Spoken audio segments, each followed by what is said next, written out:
안녕하세요. 저는 양평에 살고 있는 평범한 40대 초반의 여자입니다. 제 인생은 너울이 없어 여기에 사연을 적어보낼 거라고는 상상도 못했었는데요. 1년 전 크게 사건 하나를 겪어서 사연을 신청하게 되었답니다. 저의 이야기는 많은 며느님들이 겪었던 남편과 시어머니와 있었던 일이에요. 지금은 이혼하고 마음을 내려놓아 편하게 말할 수 있게 되었는데요. 그럼 기생충 같은 시댁 식구들의 이야기를 써 내려가 보도록 하겠습니다. 재밌는 이야기니 끝까지 들어주시면 감사하겠어요. 저희 엄마는 이른 나이에 결혼했다가 3년 만에 이혼하셨습니다. 홀로 저를 키우시느라 고생을 참 많이 하셨는데 다행히도 외할아버지께서 물질적으로 많이 도와주셔서 돈에 쪼들리지 않고 저를 키우셨다네요. 세월이 조금 흐르며 외조부모님이 돌아가셨고 엄마는 기댈 곳 하나 없이 혼자 힘으로 세상을 살아야 했습니다. 엄마는 유산으로 받은 돈으로 작은 사업을 시작하셨고 오롯이 일과 육아 두 가지에만 전념하며 삶을 사셨다네요. 그래서 제가 성인이 되었을 때 엄마는 100여 명을 거느린 패션 회사의 수장이었고 동종업계에서도 잘나가는 사업가로 유명하셨어요. 저는 엄마의 길을 따라 걷고 싶어서 대학을 패션 디자인 학과에 진학했고 열심히 공부해서 우수한 성적으로 졸업했답니다. 그리고 남들처럼 취업난을 겪지 않고 곧바로 엄마 밑으로 들어가 일을 시작하게 되었습니다. 학교에서 배운 걸 크게 써먹진 못했지만 어느 정도 회사의 발전을 위한 도움은 많이 드렸던 것 같아요. 엄마는 제가 다른 곳으로 가면 절대 안 된다며 당신의 회사를 더 크게 확장하려면 제가 꼭 필요하다고 말씀하셨답니다. 그렇게 강산이 한번 바뀌자 제 나이 35이 되었고 여전히 엄마와 같이 살며 회사도 같이 다녔습니다. 엄마는 저와 사는 게 지겹다며 제발 시집가라고 일렀는데 결혼도 남자가 있어야 가는 게 아니냐며 반문했어요. 요즘 35에 결혼 안 하는 게 흔하다고 해도 엄마는 빨리 결혼해서 아이 낳고 잘 살았으면 좋겠다며 매일같이 잔소리를 하셨습니다. 혜영아, 너 내일 모레 40이야. 이제 엄마 좀 그만 괴롭히고 네 서방 만나서 시집 좀 가라. 아직 36이거든. 그리고 결혼은 혼자 하나? 남자가 있어야 가지. 매일 회사에 붙어있는데 남자 만날 시간이 있겠어? 따지고 보면 엄마 때문에 남자를 못 만나고 있는 거라고. 누가 들으면 네가 맨날 야근하고 산 줄 알겠다. 엄마는 근로기준법을 지켜가며 일 시켰거든? 엄마 탓 그만하고 일요일에는 꾸미고 나가서 남자도 좀 꼬셔봐라. 아이 정말 그게 무슨 소리야. 어떻게 여자가 먼저 남자를 꼬셔. 내 자존심이 허락 안 해서 그런 짓은 하지 않을 거야. 엄마는 휴일에도 옆에 붙어있는 저를 보면 한숨만 픽픽 쉬었습니다. 그렇게 30대 후반에 들어서자 회사에서 제가 좋다고 고백하는 남자가 생겼어요. 물류팀에서 일하고 있는 그는 나이가 저보다 8살이나 어린 사람이었죠. 자기가 맡은 일에 늘 최선을 다하고 사람들에게 인정받는 모습을 종종 보곤 했는데 성실한 그 남자에게서 호감을 느꼈답니다. 그래서 8살이나 어린 그 남자의 고백을 받아들이고 사귀게 되었고 저희는 비밀 연애를 오랫동안 지속했습니다. 혜영씨, 우리 결혼 언제 하는 거야? 대표님한테 내 이야기 했어? 어? 아직 못했어. 아무래도 자기랑 나랑 나이 차이도 많이 나고 회사 직원이라 사귄다고 하면 뭐라 할 것 같아서. 에이, 그래도 말씀드려야지. 내가 자기한테 청혼한 게 벌써 6달이나 지났다고. 언제까지 기다려야 해? 난 매일 아침에 눈을 떴을 때 자기가 내 옆에 있길 바란단 말이야. 그리고 하루빨리 당신 닮은 딸아이 낳고 싶다고. 헤이그 귀여워라. 내가 그렇게 좋아? 알겠어. 조만간 분위기 봐서 이야기 꺼낼게. 그래. 혹시 반대하시더라도 난 자기를 끝까지 포기하지 않을 거야. 이 지구상의 내 사랑은 당신 하나뿐이니까. 1년 동안 연하의 남자친구를 사귀었는데 단점도 있었지만 좋은 점이 훨씬 많았어요. 열정적이고 긍정적인 모습을 매일 보여줘서 저 역시 힘이 나곤 했답니다. 또 잠자리도 아주 만족스러웠어요. 어찌나 뜨겁고 정열적이던지. 이 남자가 아니면 안 되겠다 싶을 정도로 황홀하고 달콤했죠. 그래서 얼마 뒤 엄마한테 결혼할 남자가 있다고 말을 꺼냈습니다. 엄마, 나 결혼할 생각인데 어때? 너 지금 농담하는 거지? 남자친구도 없으면서 결혼은 누구랑 하겠다는 거야? 그게 사실은 우리 회사 박수원 대리하고 사귀고 있었어? 뭐야, 그 물류팀에서 일하는 대리? 1년 넘게 사귀고 있었어. 속여서 미안해. 회사 직원에 나이도 한참 어린 사람을 만났다니 어이가 없다. 일은 안 하고 연애만 한 거야? 엄마도 참 일하다가 마주치면서 사랑이 싹 튼 거지. 어쨌든 난 수은 씨하고 결혼하고 싶어. 엄마는 한숨을 길게 내쉬며 그 박대리가 결혼할 준비가 됐겠니? 집안 배경이나 신혼집 마련할 능력은 있어? 라고 돈 이야기를 하셨어요. 엄마는 평생 저만 바라보며 살아오셔서 그런지 능력 있고 저를 고생시키지 않을 서의를 바라셨답니다. 엄마, 수은 씨는 나보다 8살이나 어리고 사회생활한 지 얼마 안 돼서 그럴 만한 형편은 안 돼. 그래서 내가 신혼집을 마련할 생각이야. 연하남이랑 결혼하는데 그 정도는 해야 하지 않겠어? 나도 양심이라는 게 있어야지. 아이고, 이 화상아. 결혼이 무슨 소꿉놀이인 줄 아니? 기분 내 기운대로 즉흥적으로 하게? 즉흥적이라니. 엄마, 나랑 수은 씨는 진심으로 사랑하고 있어. 결혼도 진작부터 계획하고 있었다고. 그이가 모아둔 돈이 많진 않지만 앞길이 구말리는 사람이니 나중에 나를 호강시켜 줄 거야. 하지만 엄마는 긍정의 말씀을 하시지 않았고 걱정스러운 표정으로 몇 날 며칠을 보내셨습니다. 그래서 저는 수은 씨를 만나고 대화를 나누면서 설득해보기로 했어요.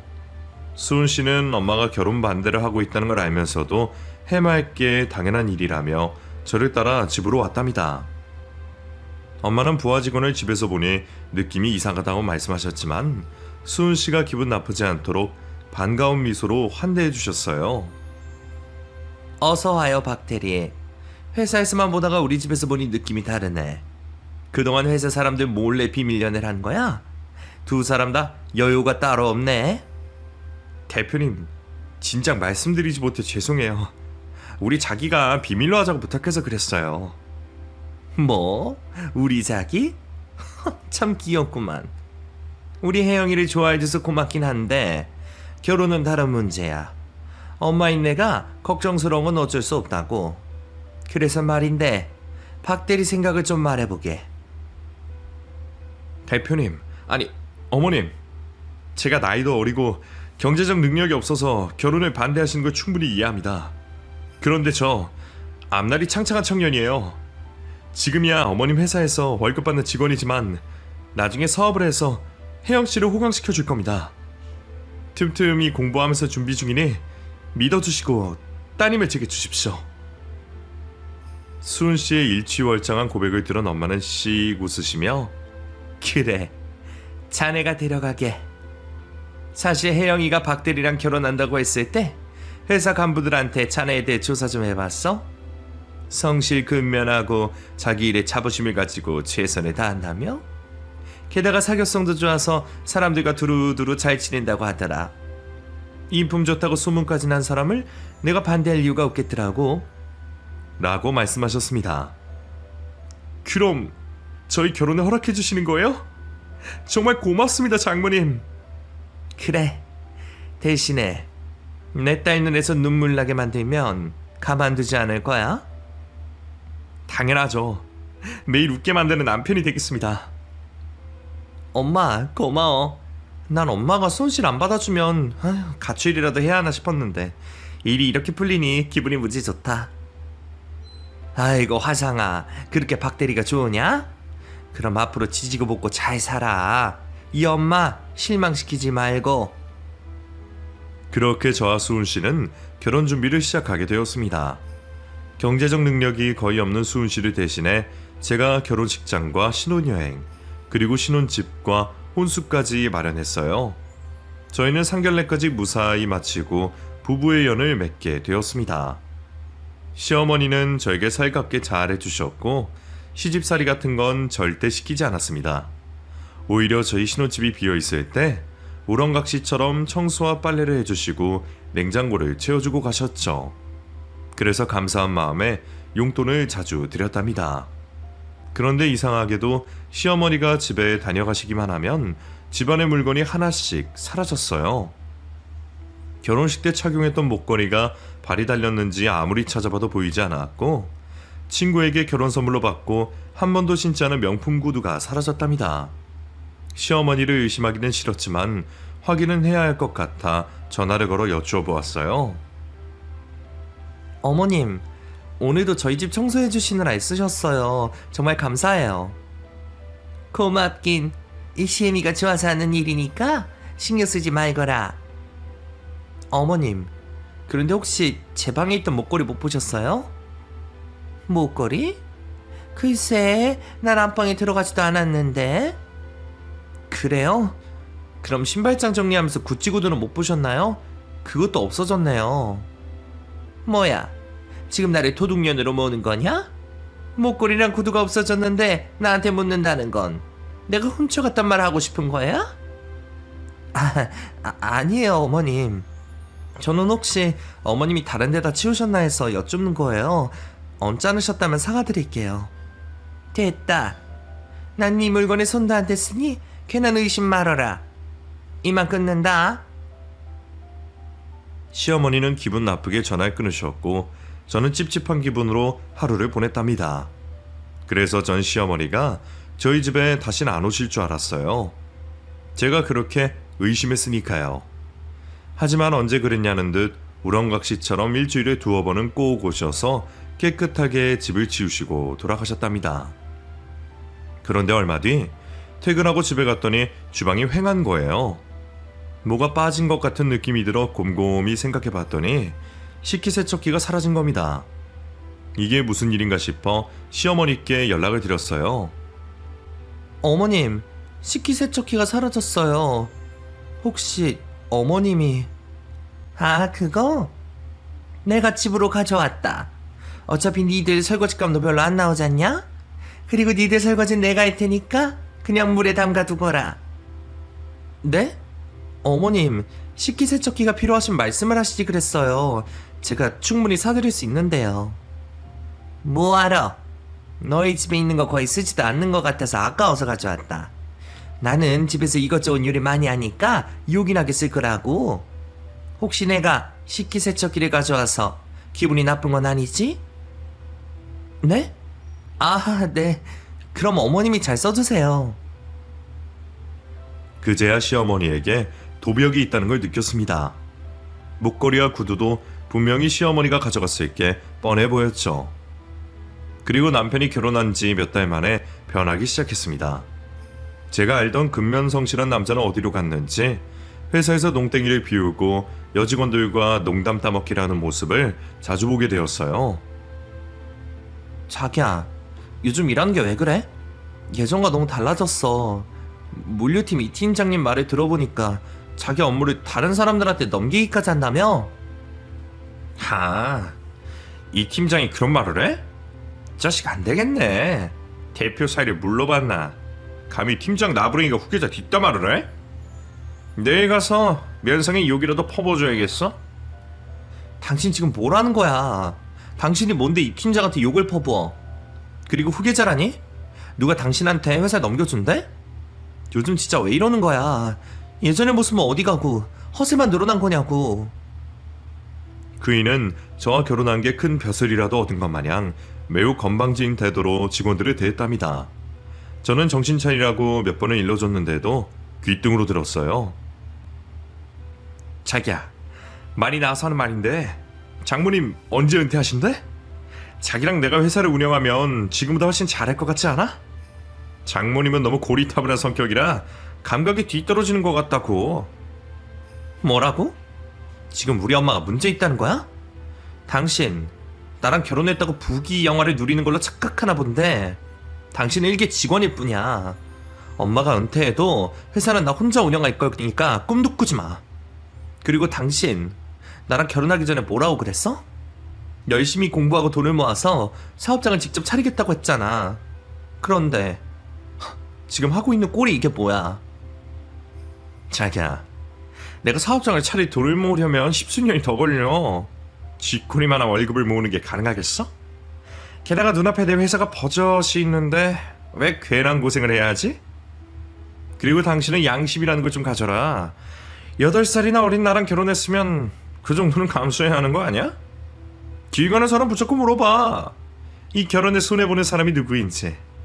그러니까 생각 잘하고 장모님께 말씀 잘 드리란 말이야. 그이는 변해도 너무 많이 변해버렸습니다. 제가 아무리 타이르고 화를 내도 회사에서 거들먹거리고 대표 행세를 했답니다. 업무 시간에 마음대로 나가서 놀다 들어오기도 했고 퇴근 시간이 한참 남았는데 집에 와서 낮잠을 자기도 했네요. 저는 속이 터질 것 같아서 엄마에게 말했더니 이미 남편의 행동을 지켜보고 있었다며 근무 태만으로 감봉 처리를 하겠다고 일렀습니다. 그러자 남편은 불같이 화를 내며 식구끼리 치사하게 뭐하는 짓이냐고 저에게 언성을 높여 따지긴 했지만 회사에서 잘리기 싫었는지 다시 열심히 일하기 시작했어요. 물론 인상을 팍팍 쓰며 불만 가득한 얼굴로 말이죠. 저는 남편이 언젠가 스스로 깨닫고 예전의 모습으로 돌아오리라 믿었습니다. 한편 시어머니는 여전히 아무도 없을 때 저희 집에 자주 오셨는데 계속해서 물건이 사라졌습니다. 얼마 전 해외 출장에 다녀온 엄마가 고가의 베개와 이불을 선물해 주셨는데 퇴근하고 와보니 감쪽같이 사라져서 시어머니께 물었더니 자기가 잠을 잘 못 잔다고 가져갔다네요. 또 제 화장대에서 비싼 제품만 골라서 가져가기도 했고 수백만 원짜리 명품 가방을 가져가기도 하셨어요. 제가 사드리겠다고 해도 괜찮다고 손사래만 치고 제 물건을 계속 탐내셨습니다. 도벽 있는 시어머니의 주제 모르고 날뛰는 남편 때문에 스트레스가 이만저만이 아니었습니다. 그런데 시어머니와 남편 걱정보다 더 큰일이 벌어지고 말았어요. 엄마가 출근하지 않아서 연락했더니 병원에 입원했다는 소식을 전했답니다. 저는 한달음에 달려가 병원 침대에 누워있는 엄마를 보았고 의사 선생님이 엄마의 상태를 말해주었어요. 엄마는 위궤양을 달고 사셨는데 제때 치료를 하지 않아서 위암이 생겼다네요. 게다가 3기여서 수술한다 해도 완치가 된다는 보장도 없었죠. 엄마, 이게 무슨 일이야? 얼마 전 건강검진 받았을 때는 건강하다고 했잖아. 네가 지금처럼 놀랄까봐 말하지 못했어.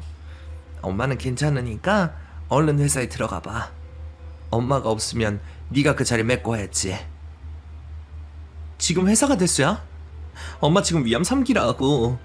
내가 낫도록 옆에서 돌봐줄 거야. 한시도 떨어지지 않을 테니까 그런 줄 알아? 그럼 회사는 어떻게? 오너가 자리를 비우면 안 된다고? 저는 어쩔 수 없이 남편을 그 자리에 잠시 앉히자고 말했어요. 설마 회사를 말아먹겠느냐며 하며 믿어보자고 했죠. 그날 저녁 남편과 시어머니가 같이 병실로 찾아왔습니다. 어두워진 낯빛의 엄마를 보고는 크게 놀랐어요. 사부인, 어쩌다 이렇게 큰 병을 앓게 되셨어요. 한해도 무심하시지. 심성 고우신 사부인에게 이런 날벼락을 내리실 수 있을까요? 제 가슴이 찢어질 것 같습니다. 장모님처럼 건강하시던 분이 갑자기 암이라니 믿기지가 않아요. 하지만 위암 3기는 얼마든지 완치가 가능하다고 합니다. 그러니 용기 잃지 마시고 꼭 암을 이겨내세요. 고맙네. 자네가 나를 위로해주니 기분이 나아지는 것 같아. 그런데 박서방, 자네가 임시로 회사 대표직을 맡아줄 수 있겠나? 보다시피 혜영이는 내가 일어날 때까지 옆에서 떨어지지 않을 것 같네. 그동안 박서방이 회사를 운영해주면 좋겠네. 부담 갖지 말고 지금 상태를 유지만 시켜주면 돼. 정말요? 장모님이 이렇게 부탁하시니 열심히 한번 해보겠습니다. 회사 걱정은 붙들어 매시고 장모님 몸만 생각하세요. 그래, 고맙네. 자네를 믿어볼 테니 회사 운영을 잘해주게. 당신 진짜 잘해야 해? 괜히 욕심부려서 회사를 위기에 빠뜨리면 안 된다고. 엄마가 운영하던 방식을 유지만 시켜줘. 알겠지? 그럼 그렇게 해야지. 나도 내가 아직은 대표가 될 그릇이 아닌 걸 알아. 회사 간부들 도움받아서 잘할 테니까 한번 믿어봐. 그렇게 남편과 시어머니는 빠른 큐를 빈다고 인사를 하고 나갔습니다. 그이는 자주 오겠다는 말에 남겼고 시어머니는 도벽에 흔적을 남기셨어요. 이런 상황에서도 면회객들이 두고 간 음료수와 과일을 챙겨서 가셨더라고요. 그렇게 저는 병원에서 엄마를 지켰고 남편은 회사를 지켜나갔습니다. 며칠 뒤 엄마는 수술을 받고 항암 치료를 받기 시작했어요. 얼마나 고통스러워 하시던지 옆에서 지켜보는 것만으로도 가슴이 찢어질 것 같았답니다. 남편은 일주일에 한 번씩 병원에 들러 엄마의 상태를 살펴봤고 회사가 어떻게 굴러가고 있는지 알려주었어요. 다행히 그이가 회사를 잘 유지해주는 덕에 걱정 하나를 덜 수 있었죠. 엄마는 독한 항암제를 맞으며 회복을 하셨다가 다시 안 좋아지기를 반복하셨어요. 암과의 사투가 얼마나 끔찍한지 제 두 눈으로 똑똑히 보았죠. 어느새 엄마의 머리카락과 눈썹은 몽땅 빠져버렸고 광대뼈가 튀어나올 정도로 빼빼 마르셨습니다. 그리고 저 역시 엄마의 간병으로 몸과 마음이 지쳐서 많이 아이었어요. 기운이 없는 건 물론이고 정신이 피폐해져서 언제 해가 뜨고 지는지도 모른 채 시간을 보냈답니다. 그러던 중 회사 임원인 김 이사님께 연락이 왔어요. 저 엄마가 많이 힘든 상황인데 회사 일로 전화를 해서 미안하다며 말을 이었죠. 이혜영 팀장님, 대표님은 회복하시고 계신가요? 네, 이사님. 잘 모르겠어요. 매일 좋아졌다 나빠지기를 반복하고 계세요. 그래도 힘내고 계시니 좋은 결과가 있을 것 같습니다. 팀장님, 제가 전화를 드린 이유는 박수훈 대리 때문이에요. 임시로 대표 자리에 앉은 박 대리가 회사 운영을 개판으로 하고 있습니다. 저희 회사와 거래하는 의류 상인들에게 거래 가격을 마음대로 올렸어요. 그래서 거래가 끊긴 상인들이 한둘이 아닙니다. 그뿐만 아니라 박 대리의 친척들을 회사에 취직시켰어요. 뭐 일만 잘한다면 문제가 없겠지만 그 친척들이 하는 일이라고는 자리에 앉아 게임만 하고 있네요. 이것 말고도 많은 문제가 많습니다. 팀장님이 힘든 상황인 건 알지만 아무래도 회사를 나오셔서 바로 잡을 필요가 있을 것 같아요. 이사님의 말을 듣자 그동안 남편에게 회사를 맡긴 게 큰 재앙이라는 생각이 들었습니다. 고양이에게 생선을 맡긴 격이었죠. 결혼 전 열정적인 모습으로 회사를 운영해주길 바랬지만 이미 변해버린 그이가 대표라는 감투를 썼으니 이 같은 결과가 초래한 거였죠. 그래서 저는 아픈 엄마를 두고 회사로 나갔어요. 많은 직원들이 위로의 말을 전하며 따뜻한 인사를 건네주었죠. 회의실로 들어서자 임원들이 모두 모였는데 남편은 어딜 갔는지 보이지 않았습니다. 회사를 이꼴로 만든 박대리는 어딜 간 거죠? 그게 팀장님, 박 대리가 대표 자리에 앉고 나서는 회사에 나오고 싶을 때만 나오고 있습니다. 저희가 연락해도 받지 않고요. 저는 한숨을 내쉬며 회사 꼴이 말이 아니군요. 모든 건 제 탓입니다. 박대리에게 회사를 맡긴 제가 어리석었어요. 앞으로는 제가 일주일에 3번씩 나오도록 할게요. 그럼 회사의 문제를 회의해보도록 하죠. 라고 운을 떼며 회의를 시작했습니다. 저는 거래처에 연락을 직접 돌리며 원래 가격으로 거래를 성사시키려고 노력했고 남편이 취직시킨 친척들을 내쫓았습니다. 그리고 장부 정리를 하는데 남편이 돈 장난을 많이 했더라고요. 이 문제는 그냥 넘어갈 수 없었기 때문에 자문 변호사를 만나 장부조사와 돈이 빠져나간 출처를 알아봐 달라고 했죠. 그리고 어디서 뭐하고 있는지 모를 남편에게 연락했더니 받지 않았습니다. 그래서 먼저 집으로 향했는데 거기에는 아무도 없었습니다. 게다가 집을 언제 치웠는지 모를 정도로 지저분하고 더러웠어요. 제가 없는 동안 시어머니도 발길을 끄는 모양이었죠. 저는 남편을 어디서 찾아야 할지 몰라 단념해버렸고 다시 병원으로 돌아가기로 했어요. 그 전에 먼저 엄마의 부탁대로 엄마의 집을 들러 책을 몇 권 챙겨갈 생각이었죠. 택시를 타고 1시간에 달려 엄마의 집 앞에 도착했고 비밀번호를 누르고 현관문을 열었습니다. 그러자 믿지 못할 광경이 제 눈앞에 펼쳐져 있었어요. 거실 바닥에 앉아 게임을 하는 남편의 모습이 보였죠. 대형 텔레비전에 게임기를 연결해서 신나게 조이스틱을 두드리고 있더군요. 너무 기가 막혀서 말문이 막힌 저는 주변을 돌아보는데 야외 테라스에서 시어머니가 거품 목욕을 한 게 보였답니다. 제가 이런 인간과 결혼하고 가족이 되었다는 게 매우 한심하게 느껴지는 순간이었죠. 제가 집안에 들어온지도 모르고 각자 여가를 즐기고 있는 두 모자에게 소리를 질렀습니다. 야, 이게 뭐 하는 짓이야? 자기야, 언제 왔어? 뭐? 당신이랑 어머님 여기서 뭐 하는 거야? 아무도 없는 집에 이렇게 함부로 들어와서 뭐 하는 짓들이냐고. 제가 화를 내도 남편의 눈은 게임 화면에 고정되어 있었습니다. 내 말 안 들려?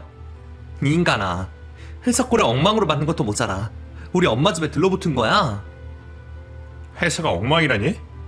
내가 나름대로 관리 잘하고 있다고. 그리고 장모님이랑 우리가 남이야? 어차피 빈집이고 하니까 우리가 좀 쓰는 거야. 그런데 자기야, 역시 고급 빌라라 다르긴 다르다. 비밀번호가 당신 생일이길래 한 번에 들어왔어. 나 똑똑하지? 장모님 돌아가시면 여기 우리가 쓰면 안 될까? 우리 엄마도 같이 살고 말이야. 지금 우리 엄마 신났다? 진짜 바닥인 인간이구나. 지금 뭐라고 했어? 엄마가 돌아가시면 여기서 살자고?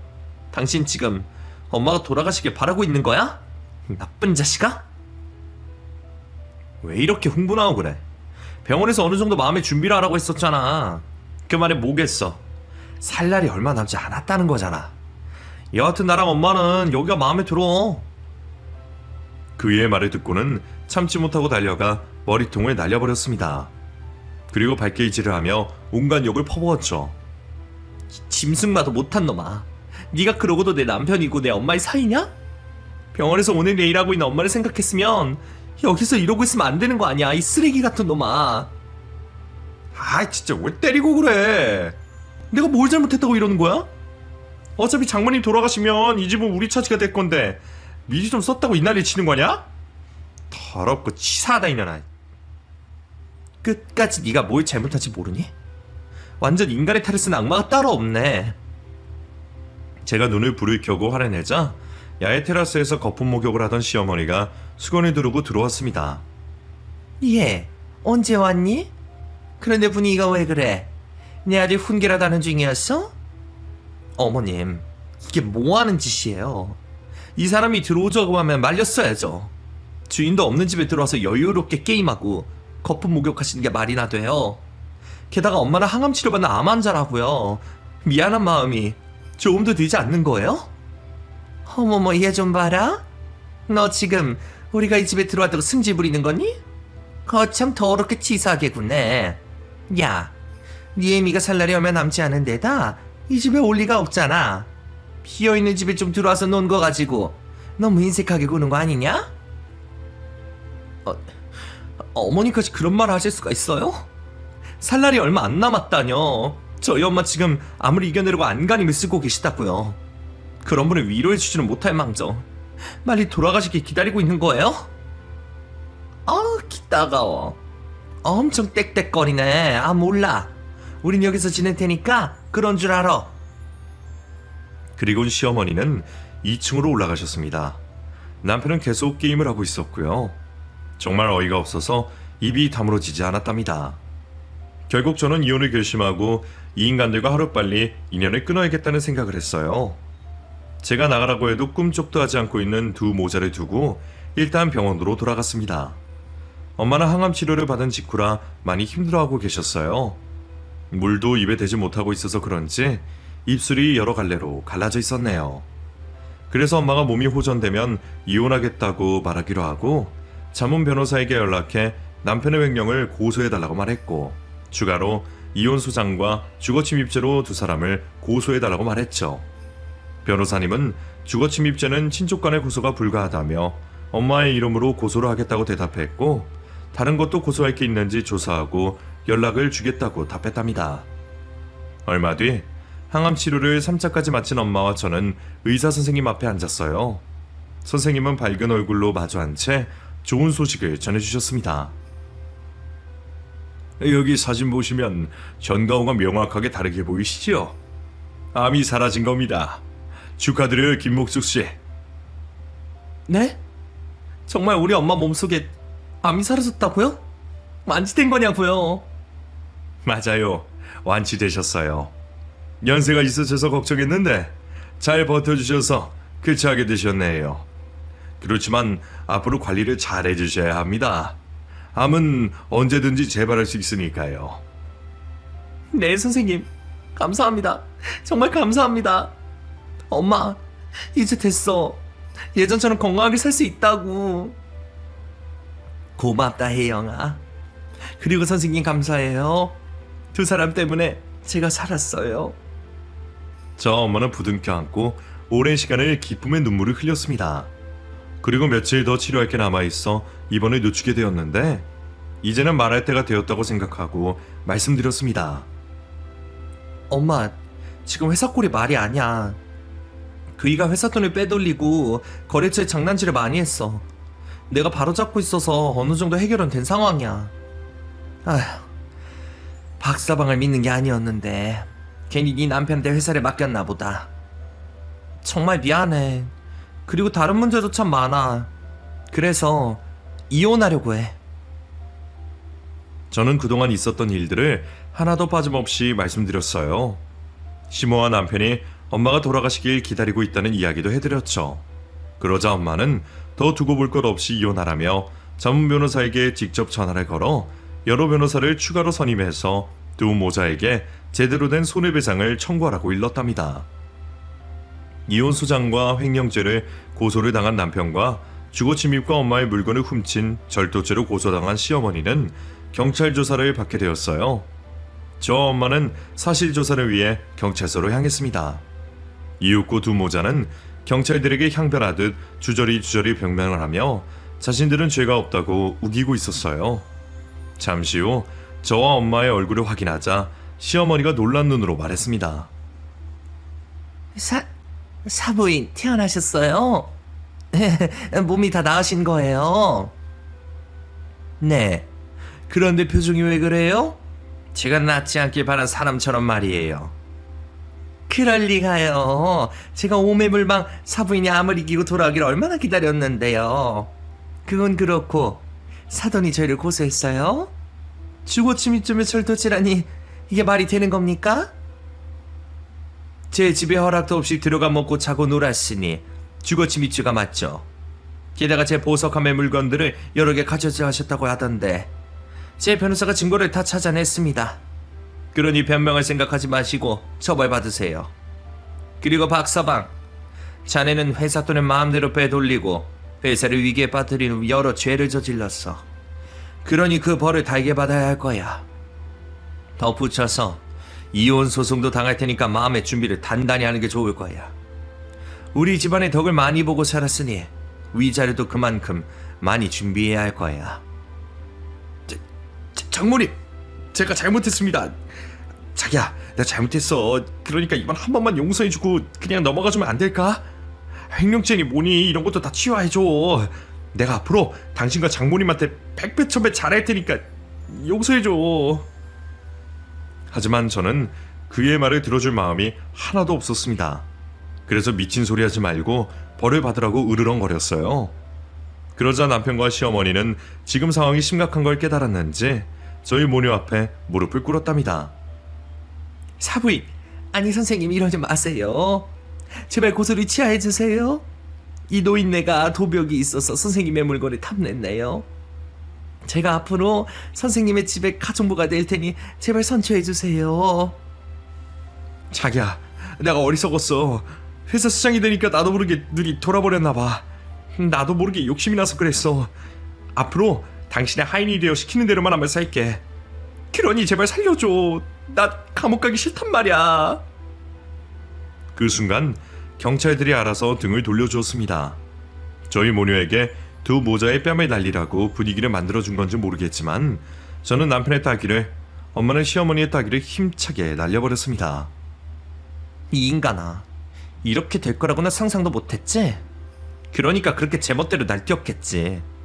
난 당신과 시어머니를 절대 용서할 수 없으니까 깜빵 들어가서 죗값을 받아. 아, 그리고 위자료는 엄청나게 많이 물어줘야 할 거야. 당신 재산이 없으니 아마 사채까지 써야 할 거야. 사돈, 아니 도둑년아, 내 딸 집에서 물건 훔친 것도 모자라 내 집에 침범해서 살림까지 차려? 게다가 네가 훔쳐간 보석들이 얼마짜리인 줄 알아? 넌 중범죄로 들어가서 꽤 오랜 시간을 감옥에서 보내야 할 거다. 그렇게 호통을 치고 나서려는데 두 보자는 저희 발목을 잡고 살려달라고 구걸했습니다. 당연히 저와 엄마는 그들의 손을 부리치고 경찰서에서 나왔네요. 그래서 시어머니는 절도죄로 바속 구속이 되었고 남편은 제가 보낸 이혼소장을 받고 법원에 서게 되었어요. 그이가 배상해야 할 돈이 어마어마했기 때문에 여러 곳에서 대출을 받은 것도 모자라 사채까지 써서 위자료를 지급해 주었어요. 그렇게 엄마와 저의 복수를 끝내는 줄 알았습니다. 그런데 횡령죄로 구속된 전 남편이 얼마 지나지 않아 형 집행정지로 출소하게 되었습니다. 저와 엄마는 분노하고 왜 그렇게 되었는지 따지려는데 알고 보니 전 남편이 폐암에 걸려 구치소에서 나왔다네요. 아무님이 말기여서 아무런 희망도 없어서 죽음을 준비해야 했답니다. 그리고 정확히 한 달 뒤 남편의 죽음 소식을 전해 들었어요. 물론 명복을 빌어주러 가지 않았습니다. 제 엄마가 암에 걸렸을 때 신나게 게임을 하던 얼굴을 생각하니 절대 용서를 해주지 못하겠더라고요. 그렇게 시어머니는 감옥에, 전 남편은 지옥으로 가는 것으로 모든 복수가 끝이 났답니다. 그리고 저와 엄마는 회사로 돌아가서 그동안 손해본 것들을 복구하려고 눈들 새 없이 바쁘게 보냈어요. 매출을 올리지 않으면 직원들의 월급이 밀리는 상황이 생기기 때문에 이를 해결하려고 무던히 애를 썼답니다. 다행히 엄마의 얼굴을 보고 거래를 유지해주고 투자를 아끼지 않는 분들이 계셔서 급한 불을 끄게 되었어요. 이후 엄마는 계속해서 대표 자리에서 책임을 다하셨고 저도 주어진 일에 최선을 다했답니다. 이듬해 제 나이는 40이 되었어요. 거울을 보니 꽤 많은 주름들이 자리 잡고 있더라고요. 엄마는 재혼을 안 해도 되니 스트레스 받지 말고 자유롭게 살라고 하셨답니다.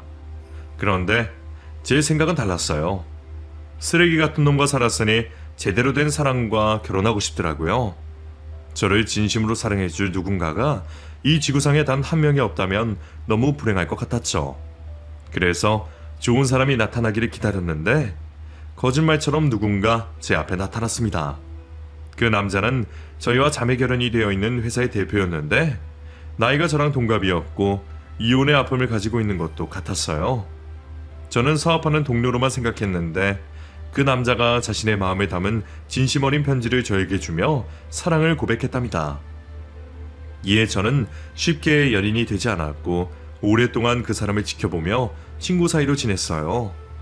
그러다 2년이 지난 지금은 제 남편이 되어 있답니다.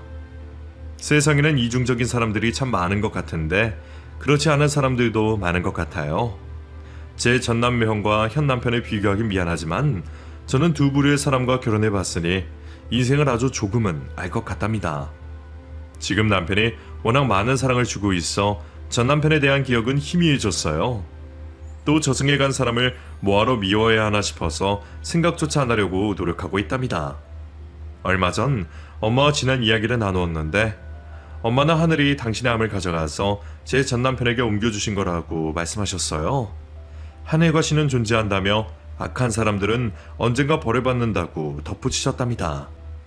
그 말을 들으니 하루아침에 폐암 말기에 걸린 전 남편이 엄마의 암을 가져간 것처럼 느껴졌네요. 제 이야기는 여기서 끝내야겠네요. 요즘 고민은 아이를 갖는 것인데 마음처럼 잘 안 되네요. 여러분들의 응원의 힘으로 새로운 식구가 생기도록 도와주세요. 그럼 모든 가정의 평안함이 함께 하시길 소망하며 저는 물러가겠습니다. 안녕히 계세요.